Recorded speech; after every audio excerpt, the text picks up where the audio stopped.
Hey, what's going on everybody? My name is Ryan. Today I'm going to be talking about what happens if you receive gifts. You receive a bunch of money, a car, maybe some, tuition. What happens when you receive these things? Do you have to pay taxes on them? And what about if you're giving these things? If you're giving away gifts, large sums of money, large assets like houses, do you have to pay taxes on them? We're going to be talking about all that stuff today. But first, if you are new here, I would love it if you please consider subscribing to my channel. And if you are already a subscriber, thanks for joining me back. I really appreciate you. You are what helps this channel grow and what helps inspire me to keep putting out content. All right, so what if you are somebody who just received a bunch of money from maybe your parents or one of your relatives or something? Is this something that you have to worry about paying taxes on? And the short answer is no, you don't. You don't have to worry about any of that stuff because typically recipients of a gift do not have to worry about paying taxes. Now, if this is purely a gift, okay?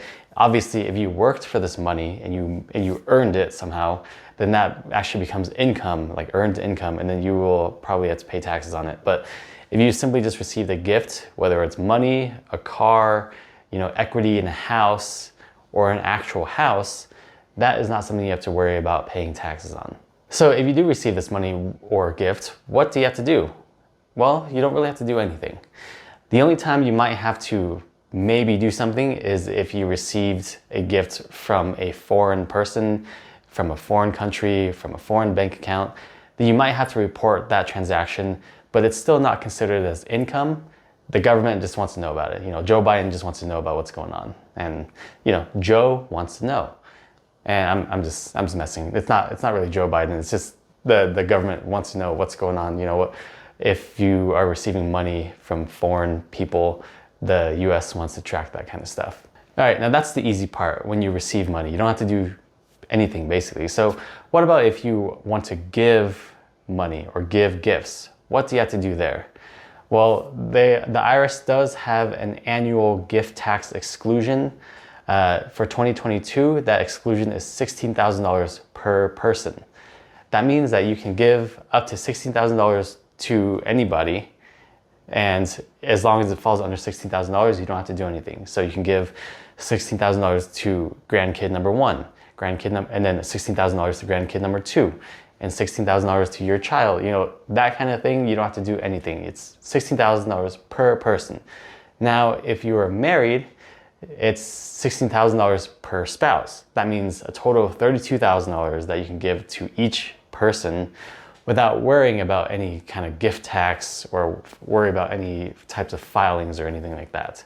What about between spouses? If you're married, you can, you're thinking about giving your wife a nice diamond ring, but it's $40,000 and you don't really want to pay, or you don't really want to file a gift tax return, so you maybe opt down to a smaller carat or something. And no, you don't have to worry about that because gifts between spouses, there's an unlimited deduction or exclusion between spouses. So there's no worry about gift tax or estate tax or anything like that when you're giving between spouses if you're married to that spouse. Mistresses are a whole different story, but married to that spouse, you give it to that spouse, you don't have to worry about gift tax or anything like that. Now there's a couple things that fall under like an unlimited exemption. So if you're trying to give money for tuition or for medical expenses to your kids or your friend or whatever, those things can be unlimitedly exempted. However, the caveat is you have to pay the institution directly. So if you're trying to pay for your kid's college, the best way to do that is just to pay the college for your kid, like pay them directly, okay? Same thing if you were like a grandparent and you want to pay for your grandchild's college, pay for the college directly.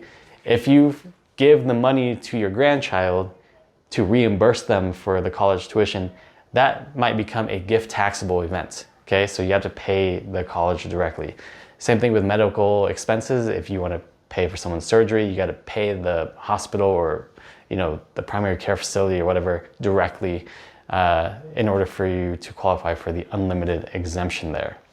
Now that works for tuition and medical.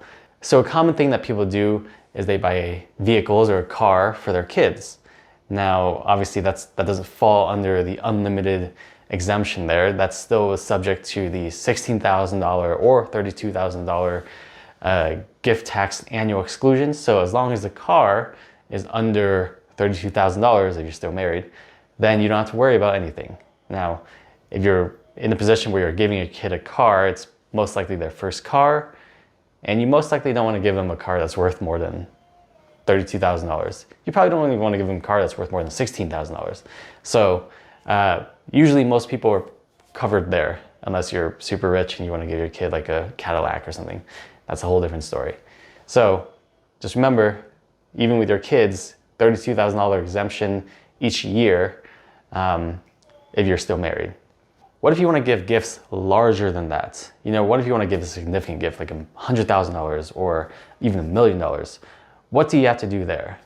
And do you have to pay taxes on that gift? So you don't necessarily would have to pay taxes on the gift, but you do have to do something if you do the gift that big. And you're gonna have to file a gift and state tax return, Form 709, if you give large gifts like that. Now, common misconception is you're gonna have to pay taxes on the gift.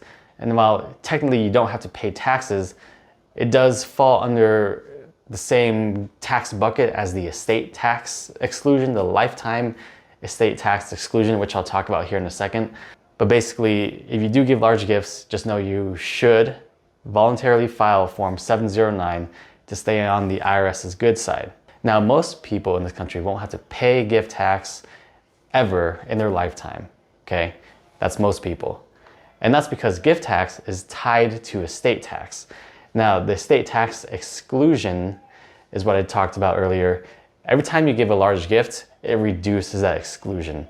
So when you spend your whole life earning money, accumulating assets, accumulating wealth, and then you die, what's left, all your assets that you've accumulated are gonna go into your estate after you die. And that's what your estate is. And so the IRS says if you die in 2022 and your estate is worth more than $12 million, then you have to pay estate tax for any of the amounts over $12 million. You know, very few people are gonna die with estates worth that much. If you're married, that exclusion becomes $24 million, okay? And this is what we call the lifetime exclusion, the lifetime estate exclusion. So the gift tax provision has been put in place to kind of prevent wealthy people from giving away their assets to avoid the estate tax, okay? That's why gift tax and estate tax fall under the same bucket. In your lifetime, let's say this year, you decided to give your son $1 million of cash, you know, just because you're super cool and you're chill as hell and you just want to do that for your son. Hint, parents. Oh no, I'm just kidding. But anyways, you want to give your son $1 million, then you have to file the gift tax return and claim that and report on there that you gave out $1 million, okay? You're gonna subtract $16,000 from that because remember, you have an annual $16,000 exclusion. So now you're gonna report on your gift tax return, you gave a gift, taxable gift of $984,000. That $984,000 is going to subtract from your lifetime $12 million estate tax exclusion. So now your lifetime exclusion amount is $11 million. That means you can now pass away with $11 million or less of an estate and not pay taxes, okay? And every time you give large gifts like that, it's gonna reduce your estate tax exclusion further and further, you know, until you hit zero or until you just die, okay? And the reason I tell you most people don't pay the gift tax or the estate tax is because most people will not die with $12 million or $24 million of their estate. Hope this all makes sense. Leave me a comment down below. If it doesn't, I'll be happy to try to answer your questions. That's all I got for today. Thanks for joining me. And again, if you're new here, please consider subscribing to my channel. If you're already a subscriber, thank you so much. Appreciate you. Take care and stay safe. I hit the function, hit the rose till I hiccup. I hit the stage and leave with money that's a sticker. She picture perfect, so I told him I'm a flicker. Bill, I'm in the mood for a change up. I leave the city and return with my change up.